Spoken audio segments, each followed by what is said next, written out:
ठुलोपन हो तिर्नु पर्यो नि त्यो होइन नर्मल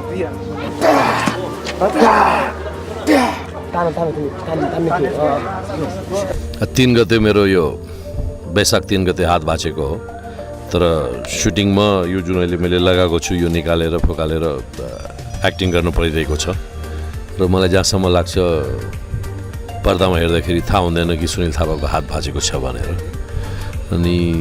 आफूले होस पुऱ्याएर हात बचाएर एक्टिङ गर्नु परिरहेको छ त्यो मजा आइरहेको छ सबैभन्दा अप्ठ्यारो क्लाइमेक्समा मलाई के भइरहेछ भने सुनिल दाईको जुन हात छ त्यो हात भाँचेर काम गर्नु मलाई एकदम गाह्रो भइरहेछ तैपनि जबरजस्ती काम भनौँ न गरिरहेछौँ हामी सुनिल दाईसँग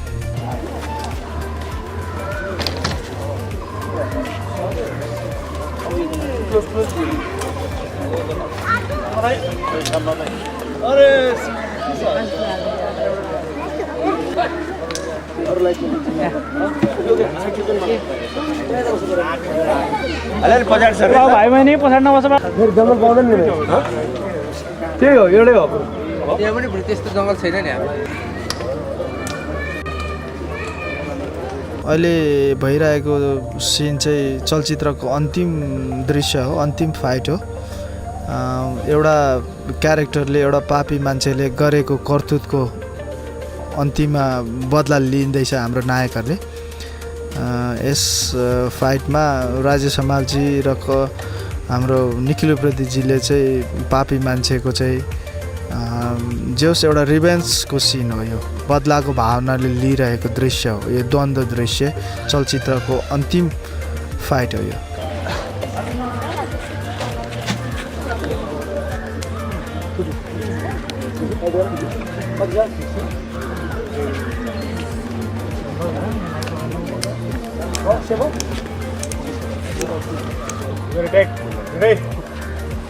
क्यामेरा रोल एक्सन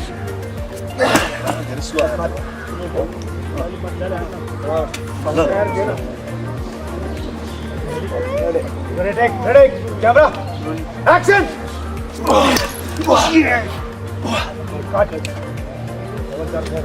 अहिले हामी चलचित्र पापी मान्छेको छायाङ्कनको अन्तिम चरणमा पुगेका छौँ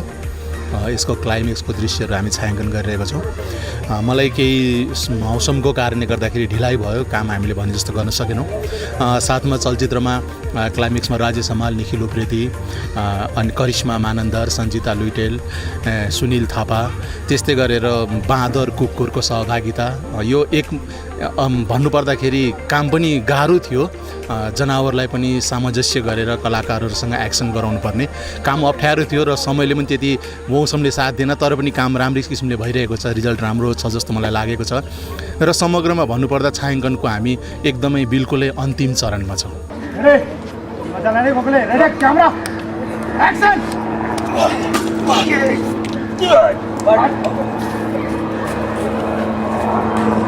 पापी मान्छेमा हो कुकुर पनि छ बाँदर पनि छ तर मेरो दृश्य चाहिँ नि बाँदर र कुकुरसँग छैन निखिलजीको छ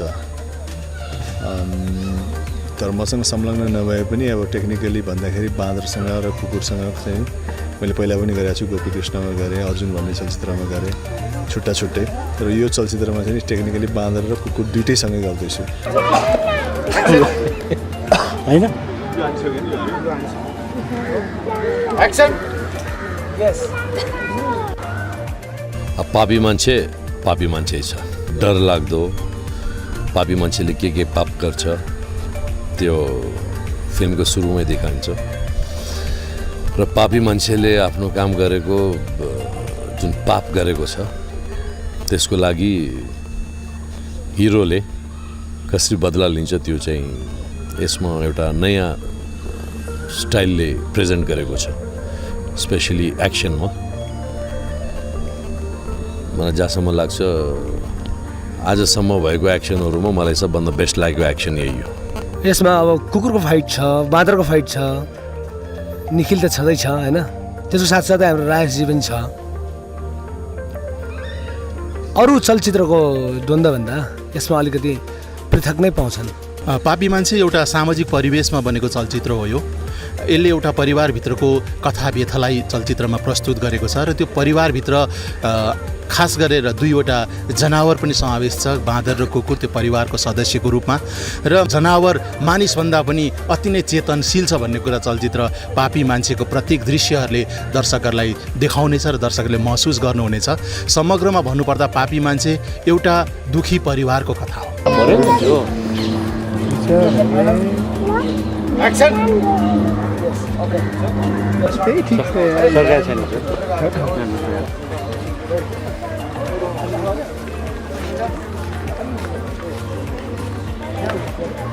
तर बेसिकली यो फाइट सिक्वेन्स गरिरहेको छौँ हामी, द्वन्द्वको दृश्य गरिरहेको छौँ, जहाँ चाहिँ नि एउटा पात्रलाई चाहिँ के अलिक मर्का परेको बेलामा म ठ्याक्कै त्यहाँ आइपुगेको हुन्छु अनि आएपछि चाहिँ द्वन्द्व सुरु हुन्छ। एक्सन